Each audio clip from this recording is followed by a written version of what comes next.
Assalamualaikum warahmatullahi wabarakatuh.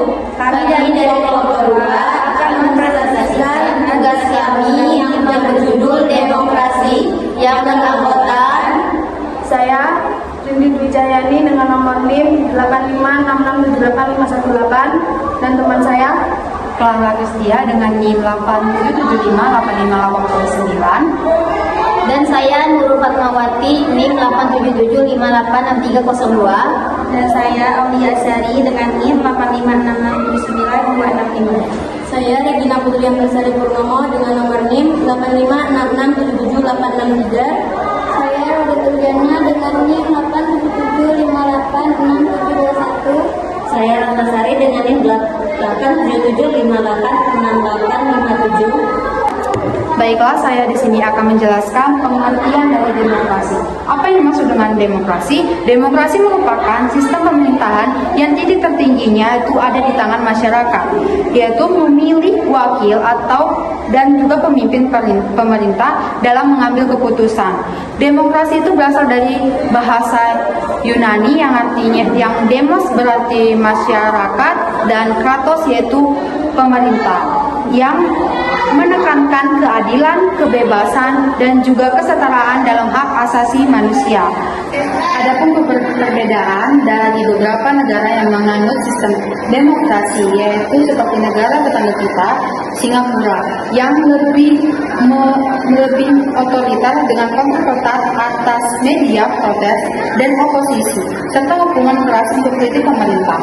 Indonesia lebih terbuka dengan kebebasan pers yang lebih besar, meski masih ada tantangan korupsi dan polarisasi. Singapura mendapatkan laut demokrasi yang lebih rendah, sementara Indonesia lebih demokratis dalam partisipasi pemilih.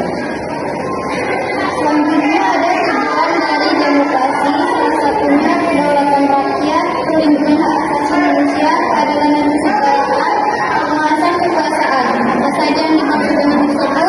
Kedaulatan rakyat yaitu kekuasaan tertinggi berada di tangan rakyat yang dapat diwakili melalui pemilihan umum.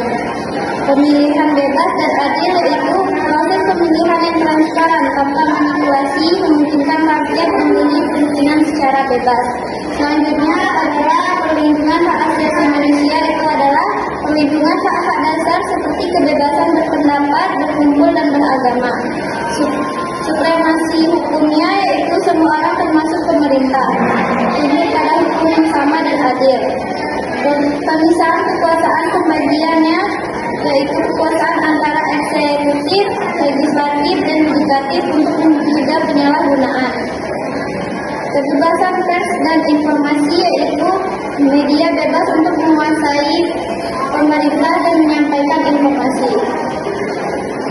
Jenis-jenis demokrasi. Jenis demokrasi itu ada demokrasi perwakilan, demokrasi konstitusional, demokrasi daerah, demokrasi partisipatif, demokrasi parlementer, demokrasi Pancasila. Jenis-jenis demokrasi yang pernah diterapkan demokrasi parlementer pada tahun 1950 sampai 1959. Sistem di mana kabinet bertanggung jawab kepada parlemen dengan banyak partai politik dan ketidakstabilan politik akibat seringnya pergantian kabinet. Demokrasi terpimpin pada tahun 1959 sampai 1965. Sistem yang dimulai setelah Dekret Presiden 1959 dengan peran presiden yang sangat kuat, meskipun secara teori masih ada lembaga perwakilan rakyat. Demokrasi Pancasila Orde Baru pada tahun 1966 sampai 1998. Sistem dengan kekuasaan terpusat pada presiden, rekrutmen politik yang tertutup dan kontrol ketat terhadap kebebasan sipil, meskipun secara formal masih mengacu pada Pancasila. Demokrasi Pancasila reformasi pada tahun 1998 sampai sekarang. Sistem demokrasi saat ini yang berlandas Pancasila dan Undang-Undang 1945 dengan menyempurnakan peraturan yang lebih demokratis. Ciri-cirinya meliputi pemilihan umum langsung, kebebasan berpendapat yang lebih luas, dan penekanan pada hak asasi manusia.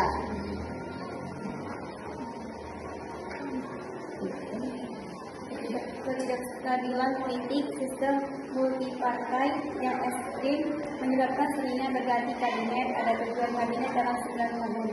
Hal ini menghambat pembangunan jangka panjang dan fokus pemerintahan.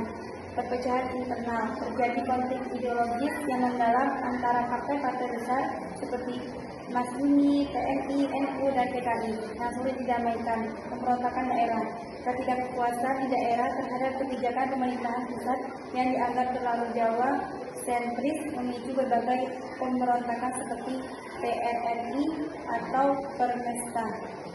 Pemusatan kekuasaan terpusat di tangan Presiden Soekarno, mengabdikan mekanisme kontrol parlemen DPR hasil pemilu 1955, membubarkan dan diganti dengan DPR GR yang anggotanya diangkat, stagnasi ekonomi, fokus pada politik dan konfrontasi luar negeri seperti Ganyang Malaysia, menyebabkan masalah ekonomi domestik terabaikan, ditandai dengan inflasi tinggi dan kurangnya investasi.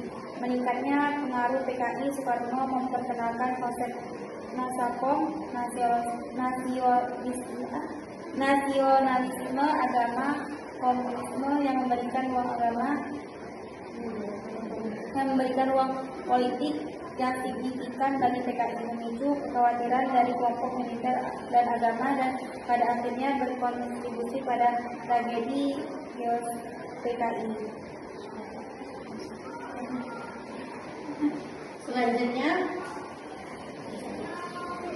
Selanjutnya, mewujudkan keadilan dan kesetaraan, menciptakan masyarakat yang adil dan setara, di mana setiap warga negara memiliki kesempatan yang sama, membatasi kekuasaan pemerintah, mencegah penyalahgunaan kekuasaan dengan penerapan prinsip check dan balance antar lembaga negara, melindungi hak asasi manusia, menjamin hak-hak dasar warga negara seperti kebebasan berbicara, beragama, dan berserikat. Mewujudkan kedaulatan rakyat, kekuasaan tertinggi berada di tangan rakyat yang memilih pemimpin dan wakilnya melalui pemilihan umum. Sekian dari kami jika ada kesalahan kami ucapkan maaf. Kami akhiri dengan Wassalamualaikum warahmatullahi wabarakatuh.